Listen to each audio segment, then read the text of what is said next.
So you want buttons that switch automatically depending on the input, just like this. It's not that hard, and I'm going to show you how to make it in under 10 minutes. Before we start, you're going to need to go into Edit, Plugins, search for Common, and make sure that your Common UI plugin is enabled. First, go into Miscellaneous and create a Common UI input action data table. Let's just call this dt_input actions. This data table will contain the name of your abilities and the keybind associated with those abilities. Let's just open this. And now let's click Add to add a new row. Drag this out. Double click on the name and let's call our first ability Interact. Let's add another ability and call this Reload. So these are my actions. And now I will go into the row editor and I will assign a key for my action. So for Interact, I'm going to click on the key and press F. And for the gamepad, let's just choose something. Face button, bottom is fine with me. Now the display name is not the same as the row name up here. The row name is the name used in the engine and will be used by the programmers.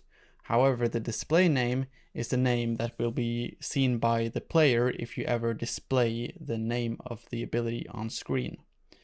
For this example, we will just call it Interact. Let's also set the keys for Reload. I will put this on R. Let's choose face button right for this. Display name will be Reload here. Now let's save this. The next thing you will need is a blueprint that associates keybinds with your button icons. Let's right click and create a new blueprint class. Search for Common and select Common Input Base Controller Data. Let's call this Keyboard Controller Data. Hit Ctrl D to duplicate this, and let's call this one Gamepad Controller Data. The reason we need two blueprints is because, as you can see here, the input type is specific for each instance. So for your keyboard controller data, make sure that your input type is set to mouse and keyboard. Let's go down to Input Brush Data Map and add a new index. Expand this, and here we have our key. So if we go back to our DT input actions, we see that we have Interact on F and Reload on R. So let's create one for F and one for R. Now if we expand this key brush, here we can select our texture for our button. So for F, I will select my F image. And for R, I will select my R image. Now let's compile and save this. And go back to our gamepad controller data. Almost the same thing here, but our input type needs to be set to gamepad. And important here, for our gamepad name, set this to generic. Let's expand our input brush data map. And let's go back to our DT input actions, and we see for Interact, we have a gamepad face button bottom.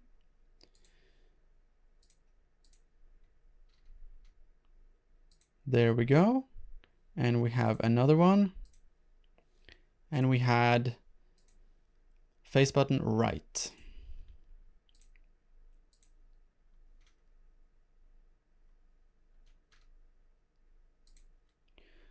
There we go. And for our face button bottom, I will select my A. And for the right, I will select my B. Perfect, let's compile and save. And now our controller data blueprints are set up.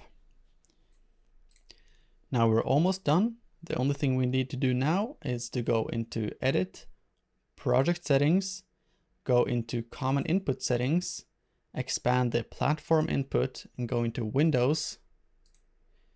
And here it's important that Support Mouse and Keyboard is checked and Support Gamepad is also checked. Here we will change our default gamepad name to generic. Now here you can see an array called controller data. This is the same as our keyboard controller data and gamepad controller data. So here we will add two elements and we will select our keyboard and our gamepad controller data.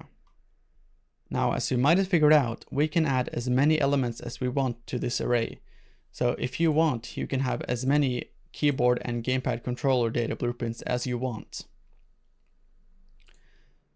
That was it for the project settings. Let's close this.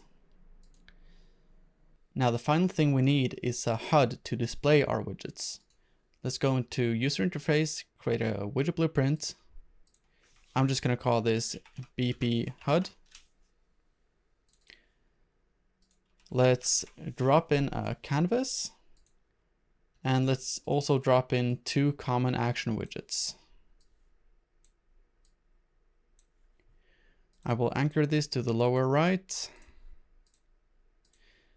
And I will also scale these because they can appear kind of small.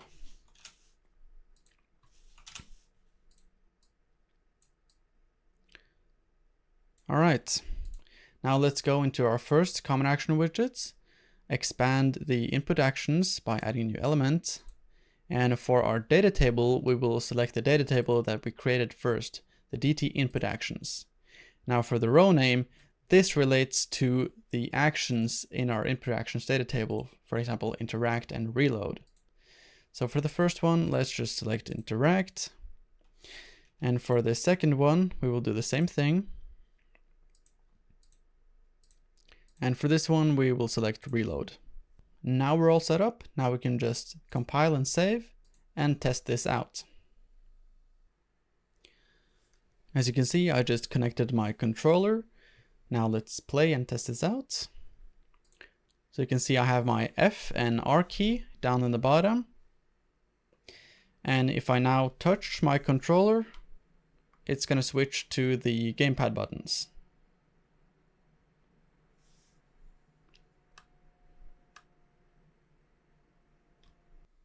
Lastly, I will show you how to add the text beside the button, which tells you what kind of action it is. Let's go back into BP HUD, select both of these and move them a bit to the side. Now we want two text blocks. And for the first text block, let's bind the text. And for the return value, we will select our first common action widget and we will call a function called getDisplayText. Let's connect this, and then we will do the same thing for the second text block. Select the second common action widget,